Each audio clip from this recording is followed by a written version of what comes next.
students, welcome to my YouTube channel Jennifer Gaur Gyan Hub. Myself Miss Priya and I'm here with my class 8th video. The subject is geography and the chapter is land, soil and water resources. In Hindi, भूमि, मृदा और पानी का संसाधन. Okay तो मैंने आपकी comfortability के लिए मैंने एक चीज़ किया है कि मैंने land, soil and water resources in तीनों टॉपिक्स को 3 वीडियो में डिवाइड कर दिया है. इन सारे के सारे टॉपिक्स को हम 1 बाय 1 डिस्कस करेंगे. ओके तो हम क्या जानेंगे, हम इसमें जानेंगे कि लैंड रिसोर्सेज होते क्या हैं, what is land resources, what is land use and classification of land, what are land degradation, what is the meaning of land conservation.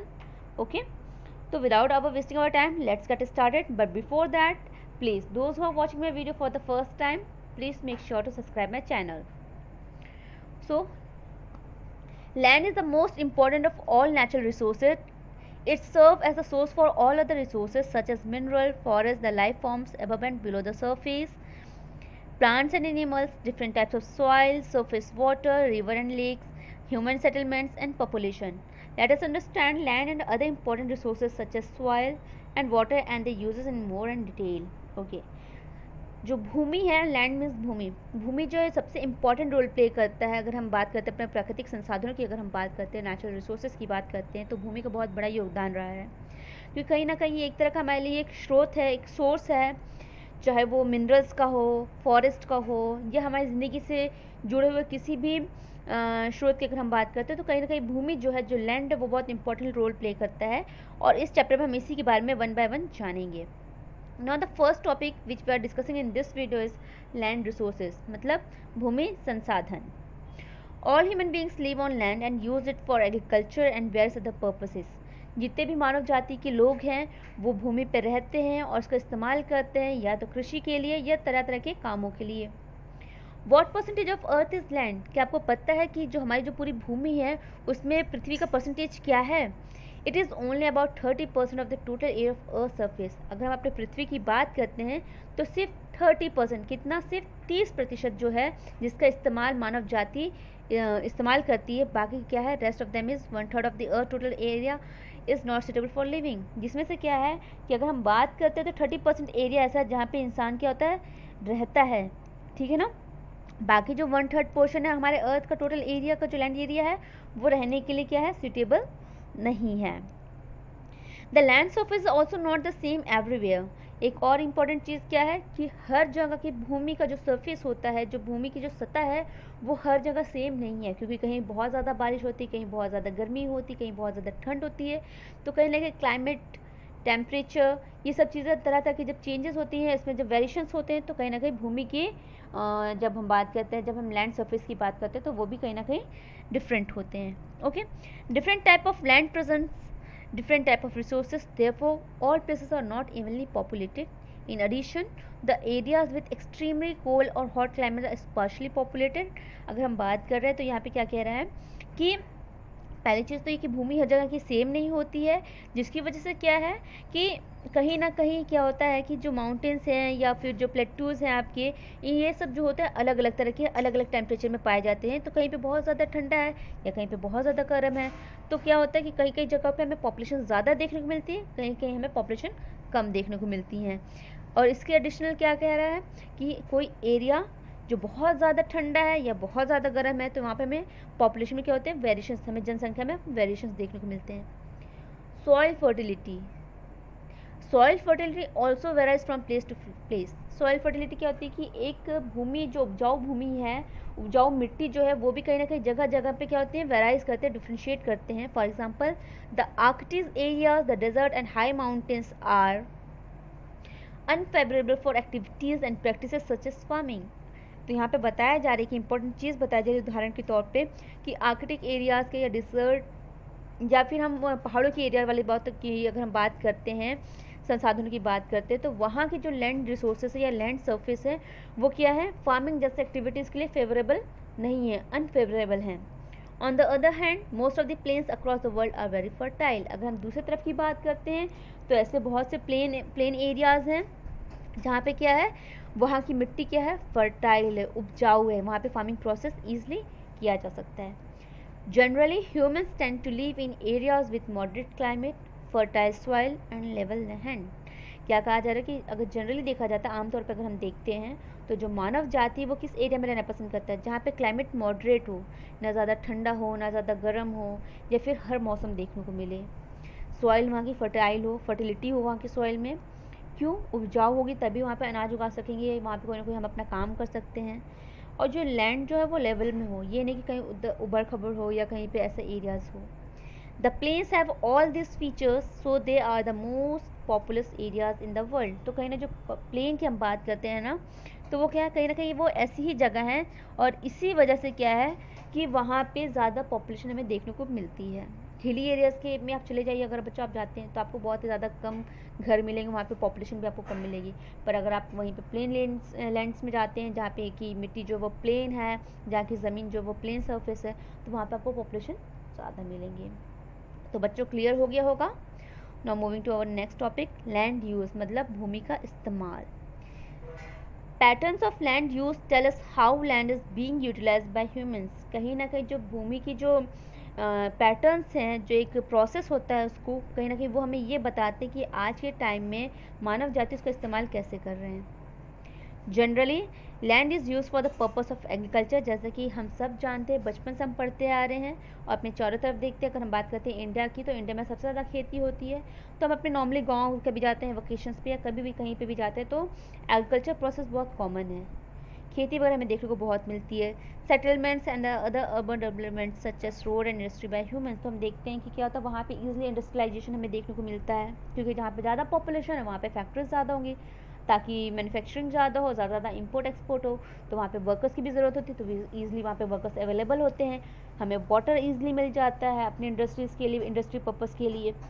कहीं ना कोई लोग रोड बनाते हैं, वहाँ पे इंडस्ट्रियल प्रोसेस को हेल्ड ऑन किया जाता है बाय द ह्यूमन बींग्स। तो सम हाउ जो लैंड यूज़ का मतलब कहा जा रहा है कि लैंड का जो पैटर्न होता है, जो भूमि का जो पैटर्न है, वो कहीं ना कहीं डिसाइड करता है कि इस्तेमाल किस लिए किया जाएगा भूमि का। Land use refers to the economic use of land. Land use का मतलब होता है, वो रिफर करता है इकोनॉमिक, जिससे इकोनॉमी गेन हो, हमें इकोनॉमिक यूज ऑफ लैंड का इस्तेमाल किया जाता है। The land can be use as agriculture field to cultivate crops और industrial areas to establish factories. जो लैंड की जो एरियाज होते हैं, जो भूमि होती है, इसका इस्तेमाल किया जाता है एग्रीकल्चर वर्क के लिए, फसल उगाने के लिए, इंडस्ट्रीज फैक्ट्रीज वगैरह लगाने के लिए, फैक्ट्रीज बनाने के लिए इसमें इस्तेमाल किया जाता है। Now we are going to discuss about land cover. Land cover is the physical element that covers the land. Land cover एक ऐसा फिजिकल प्रोसेस, एक फिजिकल एलिमेंट है जो कहीं ना कहीं लैंड को क्या कवर करता है। जैसे क्या हो जाता है कि इट्स नॉट नेसेसरी कि हर एरिया अगर प्लेन है तो वहाँ पे हम रोड में मैन्युफैक्चर रोड में बनवा दें या फिर कोई कंपनी वहाँ पे हम डाल दें, नहीं, इट्स नॉट नेसेसरी। कई कई एरियाज़ में हम क्या होते हैं, वेजिटेशनल एरियाज़ हमें देखने को मिलते हैं, लाइक जहाँ पे वेजिटेशन, जहाँ पे फॉरेस्ट एरियाज़ हमें मिल जाते हैं, बिल्डिंग्स मिल जाती हैं और water included in it. Okay, land use depends on physical factors such as topography, climate, availability of water, soil and minerals. अगर हम भूमि के इस्तेमाल की बात करते हैं तो इट्स नॉट नेसेसरी कि अगर हमें ज़मीन मिल गई है तो या इट्स ओके हम सब काम वहाँ पे करेंगे, नहीं। हमें वहाँ पे किन किन बातों का ध्यान रखना पड़ता है कि हमें ये देखनी पड़ती है कि भूमि की सतह कैसी है, वहाँ का मौसम कैसा है, वहाँ पे पानी अवेलेबल है कि नहीं है, वहाँ पे मिट्टी जो है वो फर्टाइल है कि है नहीं, या फिर वहाँ पे हमें मिनरल्स सॉइल के अंदर मिलेंगे कि नहीं, ताकि हमारी जो फसल है वो काफ़ी उपजाऊ हो। या फिर अगर हम कोई कारखाना या कोई फैक्ट्री लगाने की अगर हम बात करते हैं, कोई इंडस्ट्री लगाने की अगर हम बात करते हैं, तो वहाँ पे पानी, ताकि मशीनों को ठंडा किया जा सके, या फिर अगर पानी की ज़रूरत है वो हमें मिलेगी कि नहीं मिलेगी। Okay, it is estimated that about 11% of the earth surface is used for cultivation. ऐसा अनुमान लगाया जाता है कि तकरीबन जो पृथ्वी का जो सरफेस एरिया है उसका 11%, 30% में तो हम रहते ही हैं, 11% जो उसका इस्तेमाल किया जाता है खेती बाड़ी के लिए। Forest cover another 28%, wild pastures account for 34%, urban areas covers approximately 5% of it, the rest of the land resources. तो यहाँ पे क्या बताया जा रहा है कि एक भूमि का इस्तेमाल कितने कितने प्रतिशत किया जाता है, वो हम देख रहे हैं। ओके, और हमें ये भी देखते हैं कि जब हम लैंड यूज़ की बात करते हैं तो कहीं ना कहीं उसमें हमें तरह तरह की चीज़ें देखने को मिलती है कि अगर हम जाते हैं तो हमें पार्क भी मिल रहा है, नेशनल पार्क्स मिल रहे हैं, बगीचा मिल रहा है, कई तरह की बिल्डिंग्स, मोनूमेंट्स हमें देखने को मिलते हैं। Okay, barren land and even wastelands are included in this category. Land use also varies from one part of the world to other and also within a small areas, कि हर जगह की भूमि एक दूसरे से डिफ्रेंशिएट करती है, चाहे वो एक छोटे एरिया की भूमि हो या फिर एक बड़े प्लेस की हो या एक वर्ल्ड की अगर हम बात करते हैं, एक विश्व की अगर हम बात करते हैं, तो हर देश की मिट्टी अलग अलग हमें देखने को मिलेगी. It influences the basic resources of land using including the soil. Poor land management has degraded the vast amount of land, reduced our ability to produce enough food and is a major threat to rural livelihoods in many developing countries.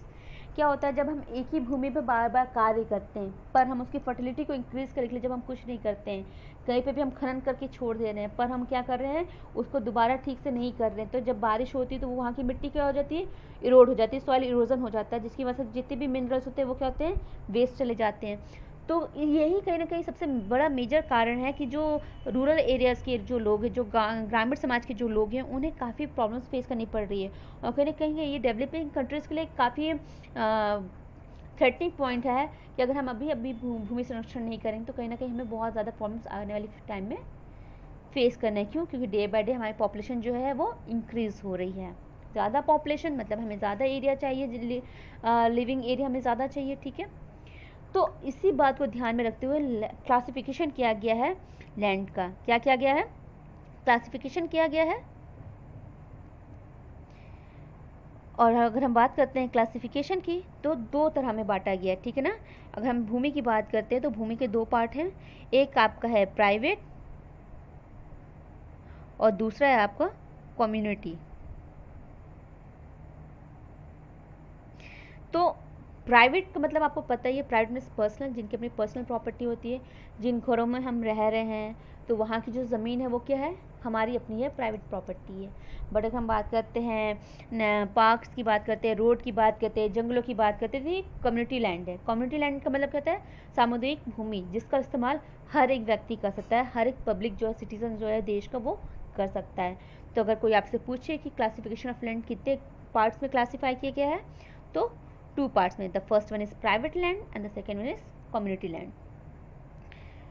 Now moving to our next topic, land degradation. In Hindi we can say भूमि अवक्रमण.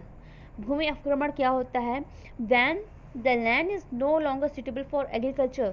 जब कोई भूमि खेती करने के लिए suitable नहीं होती है, मतलब उसकी सारी की सारी आर्द्रता जो है, जितनी भी फर्टिलिटी है, जितनी भी उपजाऊ मिनरल्स उसमें जो पाए जा रहे थे, जितने भी यूज़फुल मिनरल्स थे, माइक्रो ऑर्गेनिजम्स, जब वो पूरी तरीके से समाप्त हो जाते हैं, ख़त्म हो जाते हैं, फिनिश हो जाते हैं, तो वो आगे खेती करने के लिए सुटेबल नहीं होती. उसे हम कहते हैं लैंड डिग्रेडेशन.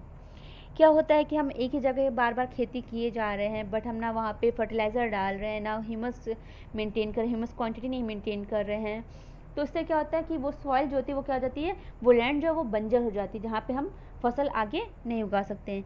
इसके इंपॉर्टेंट रीजंस क्या है कि लैंड डिग्रेडेशन क्यों हो रहा है?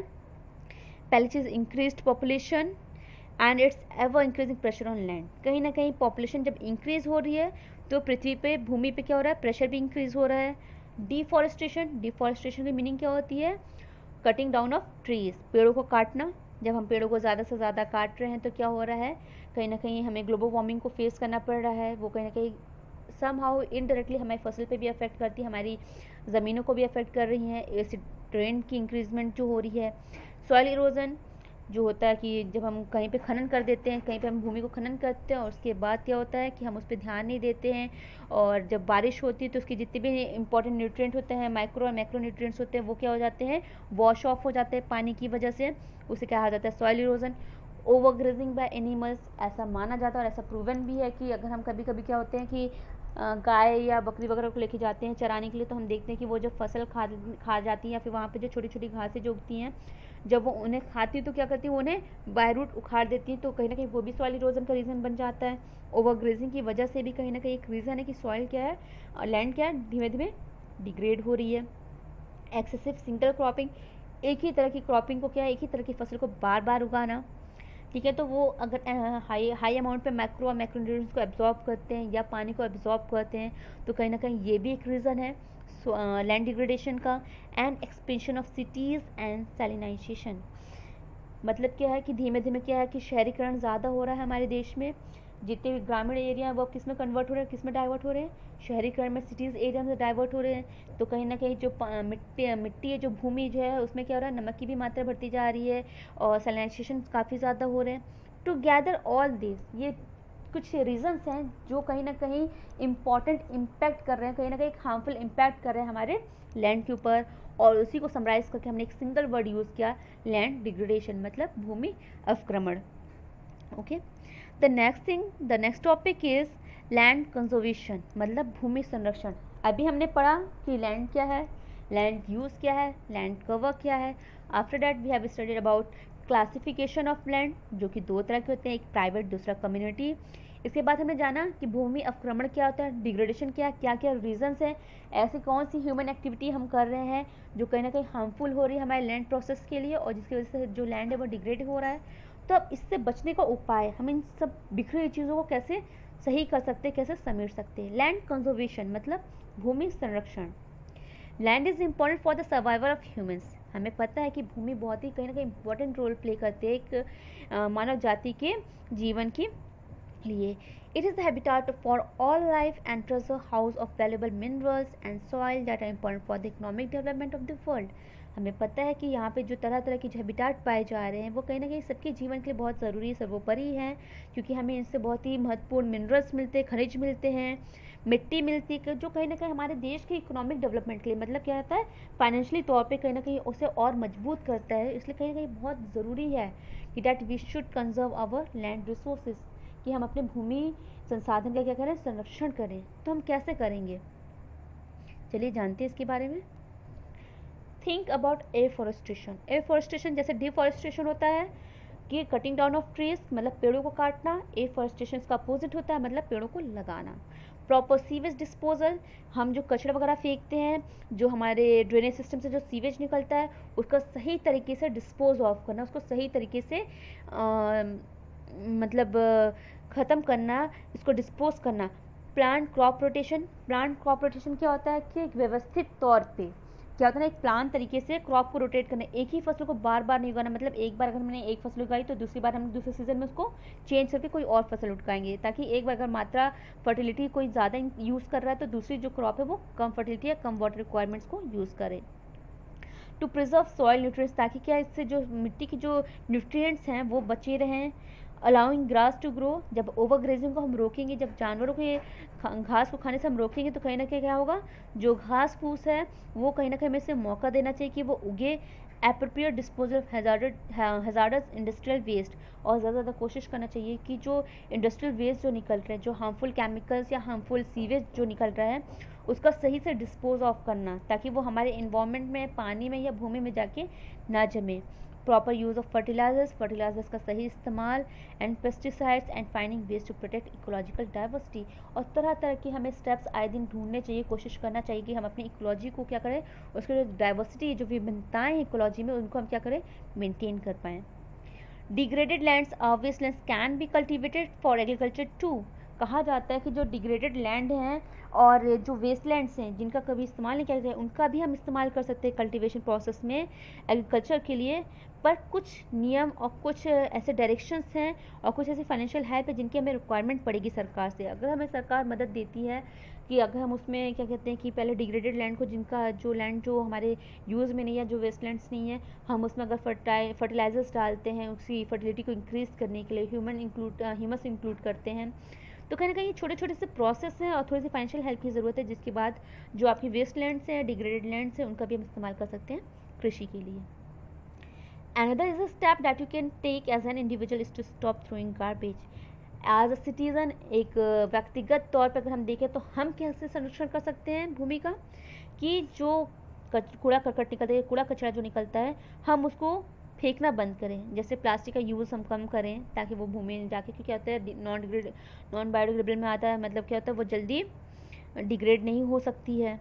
तो इधर उधर कचरा फेंकने से हमें बचना है, such as soda cans, paper and other waste like plastic bags, empty wrappers and used aluminium foil. Used aluminium foil जिससे हम खाना रैप करते हैं, या फिर जो हम कोल्ड ड्रिंक वगैरह पीते हैं उसमें जो कैन वगैरह निकलते हैं, तो उनका डिस्पोज ऑफ सही करें और कोशिश करें कि हम उसको अपने जो वहाँ के जो डोमेस्टिक गार्बेज निकले, जो कूड़ा कचरा निकलता है, उसको सही से डिस्पोज ऑफ करें। कि कुछ स्टेप्स है जिनको हमने डिस्कस किया लैंड कंजर्वेशन के अंतर्गत, लाइक लैंड कंजर्वेशन मीन्स भूमि संरक्षण। तो आई होप आपको समझ में आ गया होगा कि लैंड रिसोर्सेज क्या होता है, भूमि संसाधन क्या है। Now in our next video we are going to discuss about soil resources. Till then, if you guys are facing any problem regarding any topic with classification of land or land resources, please make sure to comment me in the comment box. And या मेरे channel को ज़्यादा से ज़्यादा subscribe करिए, share करिए, like करिए मेरी वीडियोज़ को। And thanks for watching my video.